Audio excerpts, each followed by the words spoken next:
Hello, everyone, and welcome. Thanks so much for joining us for our application workshop today on a Saturday. Thanks so much for taking the time to join this session. My name is Renat Arif, and I'm the Assistant Director for Admission Recruitment. And presenting our session today, we have Duvi Sanchez, who's also an Assistant Director for Admission Recruitment. Today, we'll be basically going over through the application process, so giving you a sample of what that looks like. We will have an open Q&A at the end, so if you do have any questions, you're welcome to type them here in the chat. But we will be going through a full-on application to show you step by step along the way. So we hope you find the session helpful. I'll go ahead and pass it over to my colleague, Duvi. Awesome. Thank you, Renat. So what I'll be doing is sharing my screen.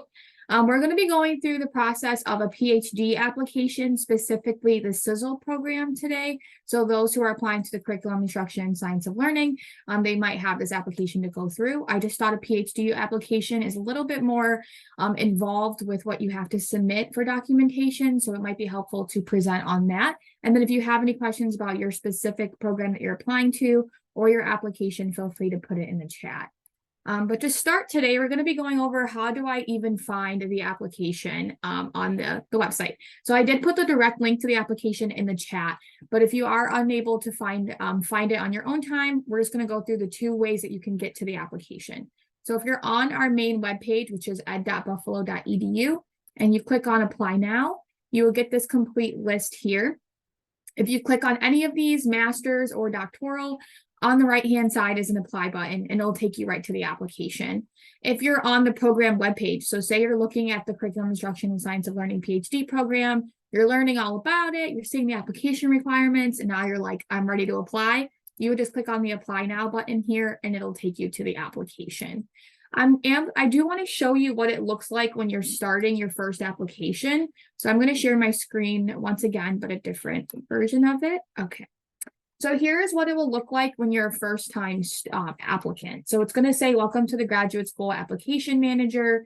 Are you a returning user? So if you ever did an application with us before, specifically the Graduate School of Education, you would select Login as a returning user. If you forgot your passcode or your email address, just let us know and you can give us a call and we can help you with that process.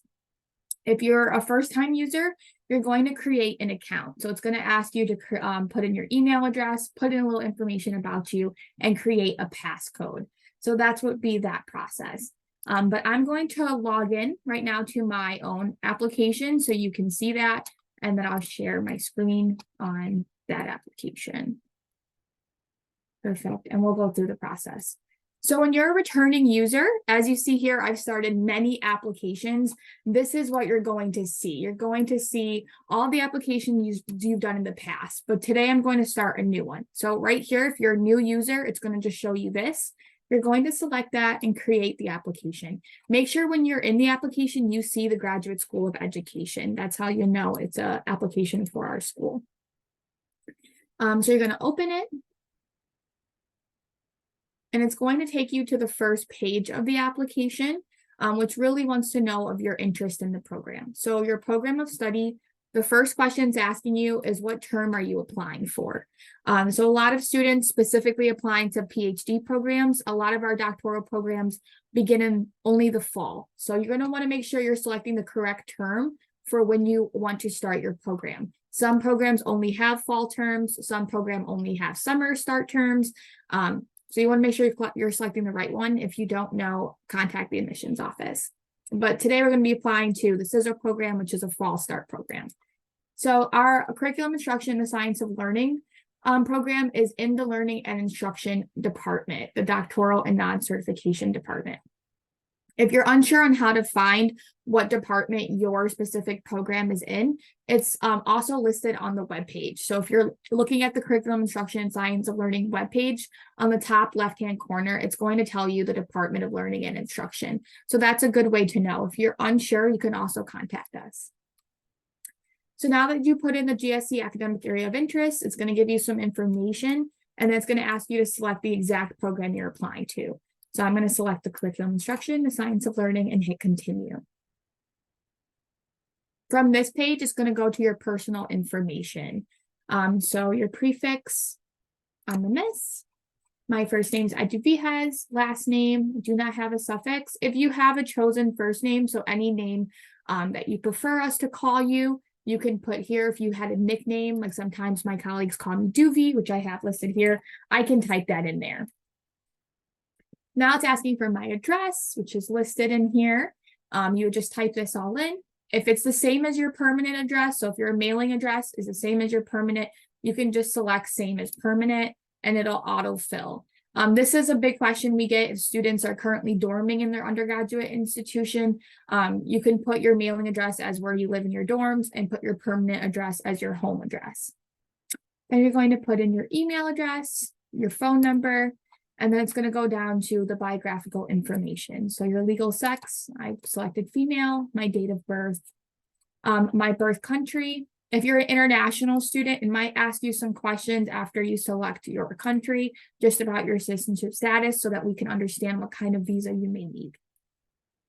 How do you describe yourself? So you can select, there's many options here, and you can also decline to state what pronouns you use. So we do have this question. It's just how you would like to be referred. So I use she, her, hers pronouns, so I can select that.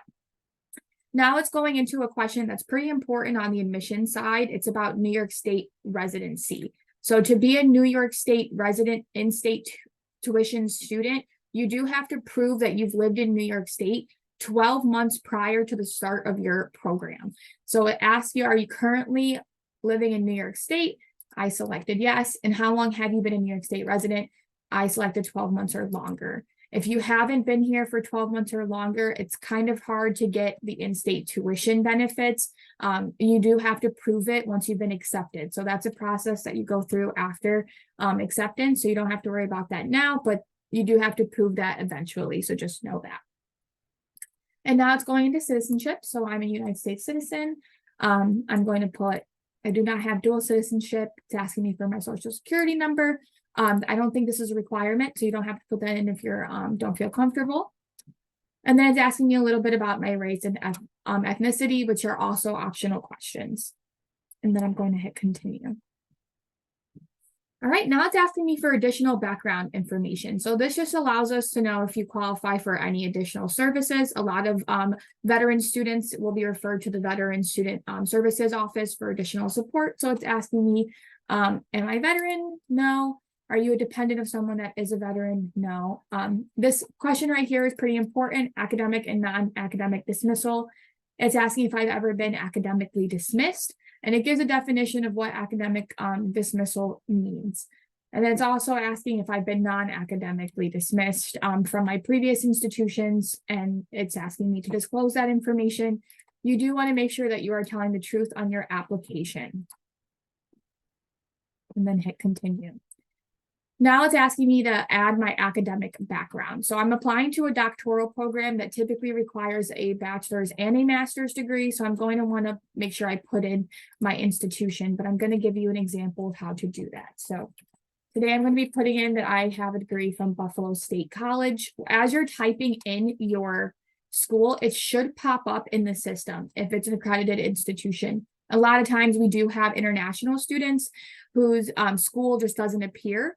And don't let that discourage you. Just send us a quick call or email. Let us know what institution you went to, and we will send it to the International Admissions Office, and they will just review and list your school in the system. So sometimes that does happen. Now it's asking when I attended. So I went from, let's just say, August 2020, and then I graduated in May of 2022. My level of study was graduate. And it's asking me what I received. I received a Master of Science, and then I graduated in May of 2022. It's asking me my major. I don't have to put it in, but I will, just because I like to be a little bit clear on my application. And what was my GPA? Let's just say a 3.70.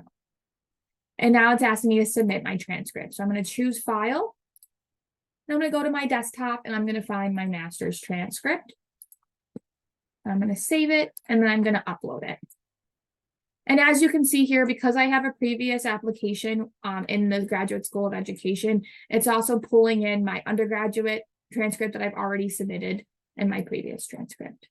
And now I'm going to hit continue. But you would do that for all the colleges you've previously attended. we do need all college information. So if you ever went to a community college prior to your undergrad, we would need that information.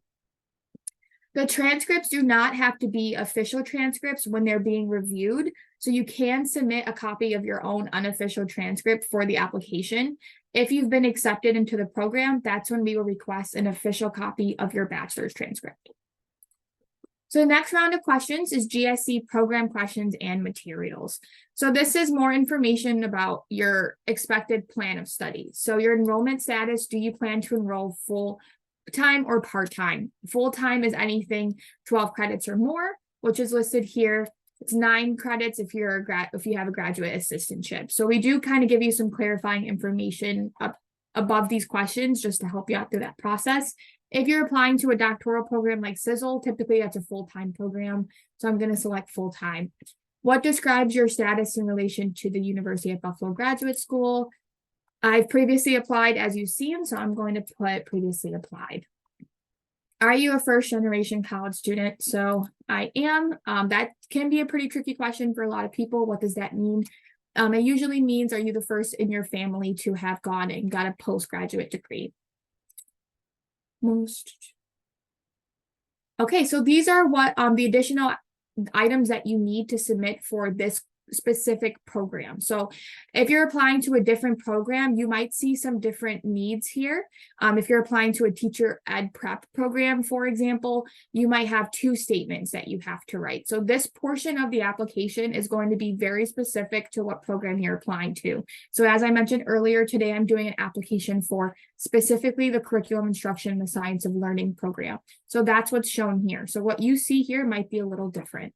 So right now it's asking me to submit my statement of education and career goals, and it gives me a little bit of information of what that means. So please outline your reasons for applying to the program, include a candid analysis of professional objectives, both long and short term, and indicate how that graduate program to which you're applying to helps you achieve. So it can be a PDF or a Word document. So I have that already written. So I'm just going to go in and upload my statement of purpose. Now, my statement of research interest, it's asking what are you interested in researching, all this information, and then I can upload. But right now, I don't have this written out. So I can still continue the application and submit this later.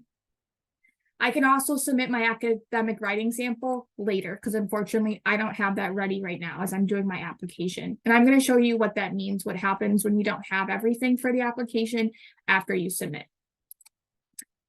So I don't have that. I do have a resume, so I'm going to upload that. And now, because it's asking me which program area most closely reflects your research interest. So this will give them a little bit of example. Let's just say I really like math.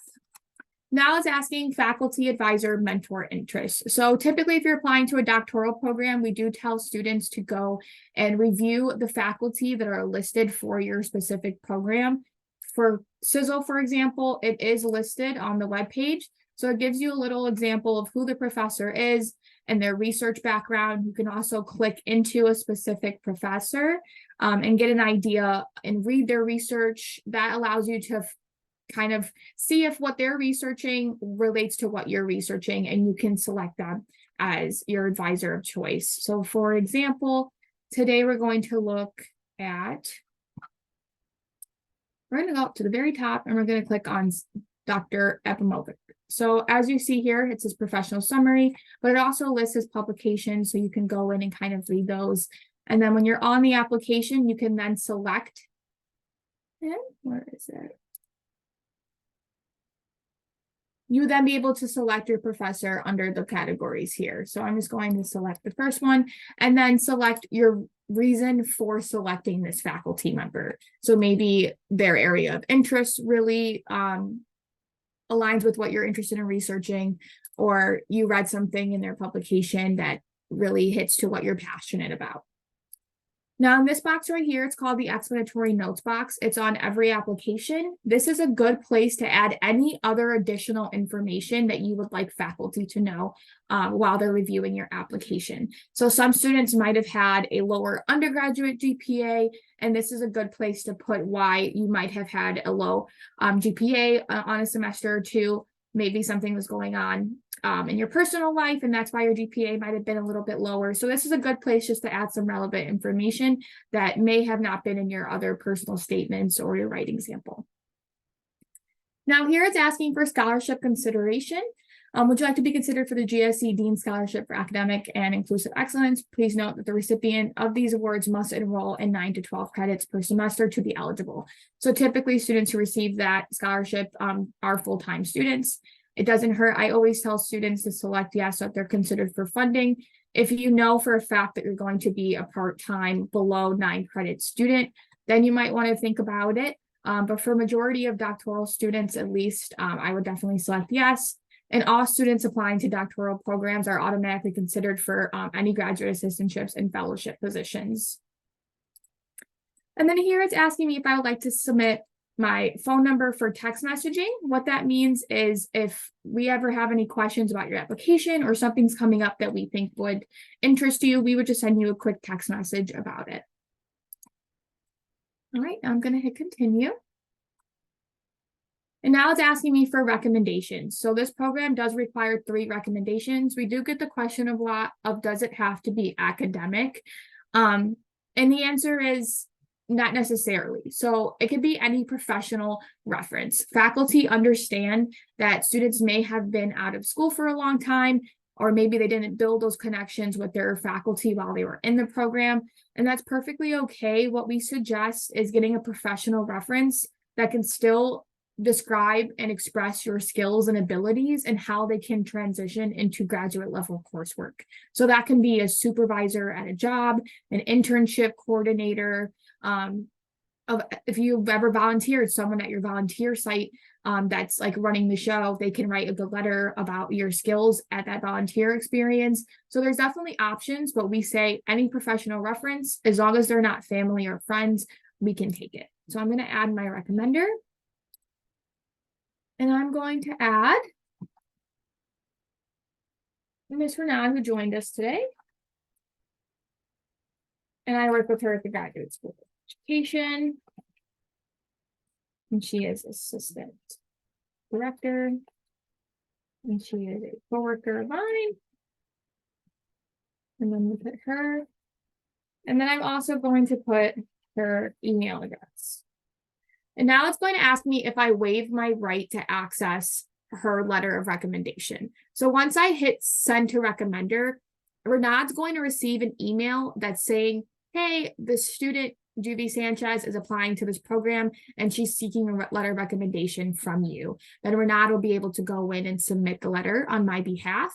If I waive my right to access this report, that means that I can never see the letter that Renad submitted for me. So I would definitely, before you submit your letters of recommendation, your recommenders, talk to them, see what they prefer, if they would prefer you. Some recommenders will not write a letter of recommendation if you do not waive your right. So have that conversation with your recommenders ahead of time, and also let them know that they will be receiving an email from us so that they can prepare for that as well. If you do not waive your right to access this report, that means you can get access to the letters of recommendation. However, you can only gain access after you've been accepted into the program. And now it's asking me to sign. And send to recommender. And now I'm going to do that 3 more times for all of my references. So that's just going to take me a moment.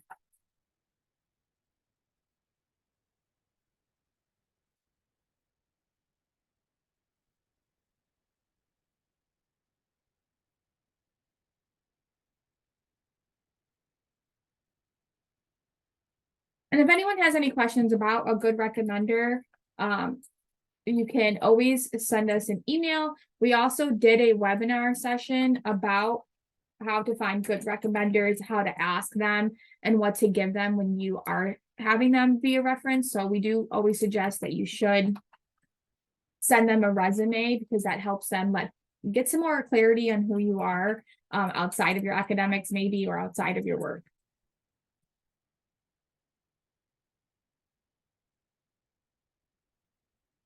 And this is a requirement to put 3 letters of recommendation before you submit your application. So unlike the other ones where I was able to skip this, I can't really skip this section.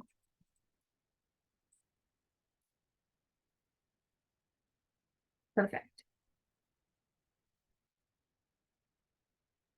All right, I'm going to hit send to recommenders. Now I have all 3 recommenders, and I'm going to hit continue.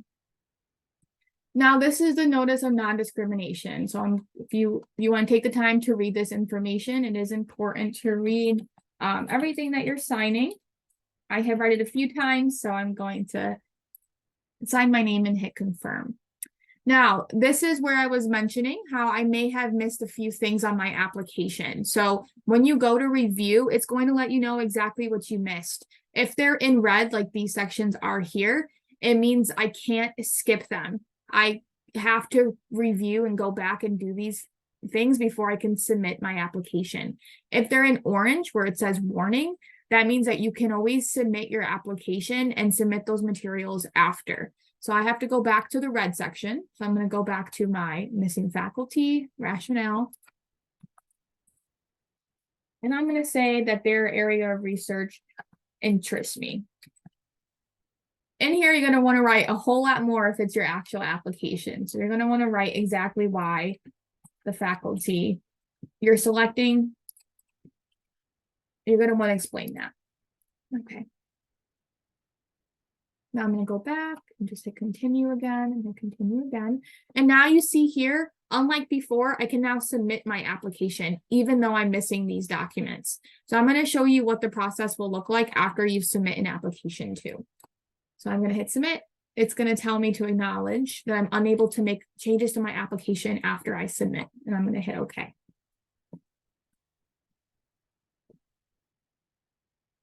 So now that I've submitted an application, it's going to bring me to my student application status portal. So every time you log into your application now, this is what you're going to see.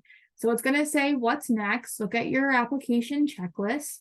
It's going to say that I can still upload materials and I have to pay the application fee. So I'm going to click here to pay my non-refundable application fee. It does say, please note, it takes approximately 24 to 48 hours for your application fee payment link back to the system. So if you're unable, say you click on this and it doesn't load, I would say give it 24 hours. If you submit your application fee and it doesn't show on your checklist or it doesn't show on your application, again, give it 24 hours and then give us a call. But below here, you're going to see what you're missing. So I'm missing an academic writing sample, I'm missing a research statement, and I'm missing my 3 letters of recommendation and a transcript from SUNY Fredonia. So when it comes to your letters of recommendation, you don't have to worry about those. Those will come from your recommenders directly. When they get that email, they actually receive a link to upload it. Once it comes to the system, this will become a green check mark. If the application deadline is quickly approaching and you've noticed that your recommenders are still showing as awaiting, that's when you're going to want to reach out to them and just let them know, hey, my application deadline is quickly approaching. Is there any way you can get your letter of recommendation submitted by the application deadline? Because that's important. If you need to upload any additional documentation after you've submitted your application, you can do so right up here. So like I said, I didn't want to submit my writing sample at the time. I'm going to go back up here. And I'm going to select academic writing sample. I'm going to choose file. And I'm just going to select that and hit upload. Once I've hit uploaded, it's now in the system. It's just going to take some time for this check mark to change, but you've uploaded it. It shows you right here that this is when you've uploaded it. All right. And that is basically what you would see. So once you log in every time, this is what you're going to see until your application is complete and has been set for review. So I'm going to stop sharing my screen. And I'm going to stop the recording and I'm going to open it up for questions about student